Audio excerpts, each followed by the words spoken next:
Welcome to Barnstable Today. I'm Nick Cortez. We've been spending this week taking a look back at last Thursday night's town council meeting at Barnstable High School. Thanks to a large turnout of concerned residents, most of the meeting was spent discussing the 6-5 vote that was cast in late June to buy out town manager John Klim's contract. Aside from that, however, one important piece of town business did get done at the meeting, though you may have gone to bed before it happened. As the hour approached 11 p.m., the council heard a final presentation on a proposal to construct one of the largest ground-mounted solar panel arrays in New England on our capped landfill in Marston's Mills. For several months, a subcommittee of the town council has successfully negotiated a better deal with the Cape and Vineyard Electric Cooperative, which would own the project in Barnstable and several others across the Cape. According to subcommittee chairman Greg Milne, an already good deal for the town was sweetened even further in the 11th hour. Recently now we have even further improvements that have been made to the contract, and in particular the involvement of Councilor Crocker, particularly over the past couple weeks and just in these last few days, working with staff and Attorney McLaughlin in particular. There have been now additional improvements made to the final contracts. And as you all know, prior to that, going back in time, the committee as a whole achieved several very important milestones, including the elimination of the 10% commission, we'll call it, for lack of a better term, that was going to be paid to the Cape Light Compact. That has been eliminated, and not only eliminated for Barnstable, but for all of the towns who are members of the compact and all of the various projects that are going to span the entire Cape, creating what will be the largest non-utility solar array in the country. Later, consultant Scott Ridley gave one last overview of the project's history and scope. He also expanded on Councilor Milne's previous comments, explaining in more detail just how good the deal is for the town of Barnstable. We did a workshop on this back on June 16th, and that was continued to the following week to answer some additional questions.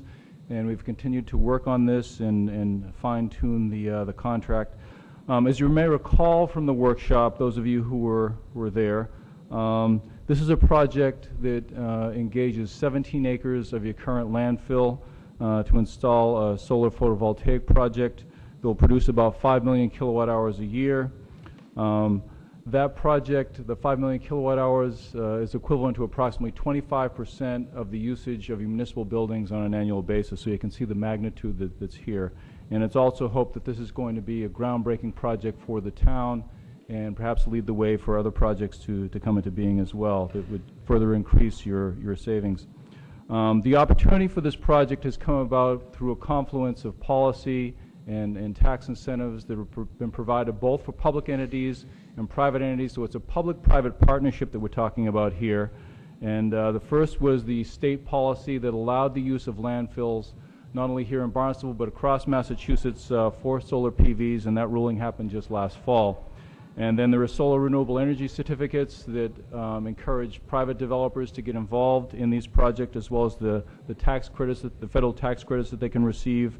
And then there are net metering credits that can come to the towns, and that creates an incentive there. So these things have come together to give you the open space and to give the economic incentive for this public-private partnership. And that encouragement is spurring development not only here in Barnstable, of course, but across Massachusetts. There are at least a dozen other projects within the NSTAR service territory that are being looked at by municipalities to do something similar. That creates a kind of urgency because the utilities have a cap on what they're going to allow for net metering. There's been debate in the legislature about this. It was occurring just today, as a matter of fact, about trying to increase that cap, but that cap is currently in place. And so there's some urgency to move ahead to make sure that the town will come in under that cap.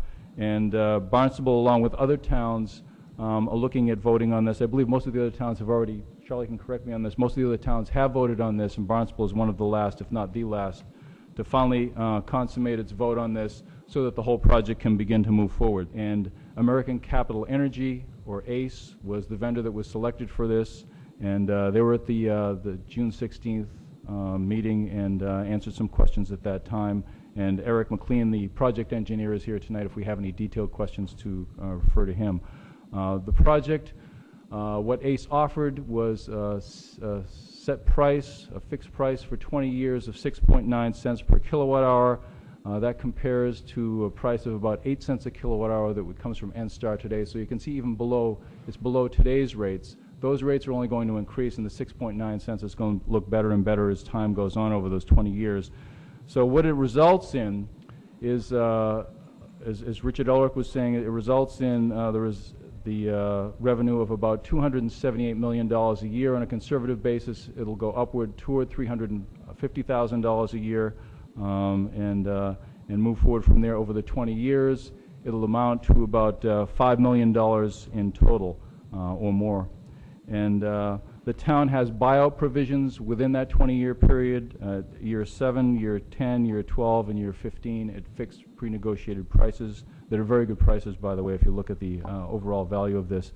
And one key condition of this is it has a guaranteed annual output. Although the estimated annual output per year for this is 5 million kilowatt hours, they're guaranteeing that it'll provide at least 4 million kilowatt hours a year.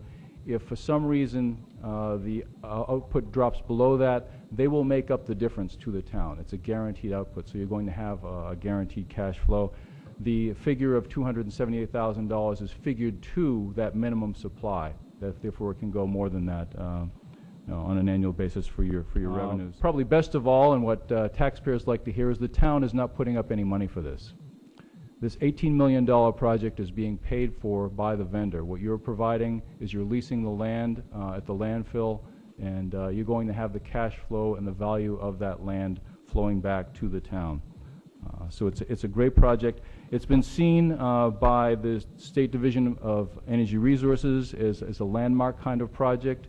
As Councilor Milne had mentioned, it's one of the largest in the country that's a non-utility project. It's certainly the largest in New England for a municipal project like this, and it's something that the town can truly be proud of, as you can be proud of many things that you're doing here.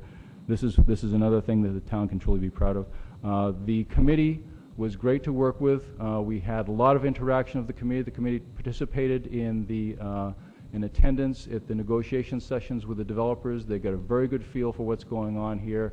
We went through a lot of the details with them, and we did refine the contract. And the most recent terms in refining the contract were making sure that the project and the equipment on the site couldn't be mortgaged for any more than 100% of its value. So there couldn't be overvaluation of this and debts that might fall back on the municipality as a result of it being over mortgaged or over financed. So there's a limitation that's been applied for 100% of the value of the equipment on the site.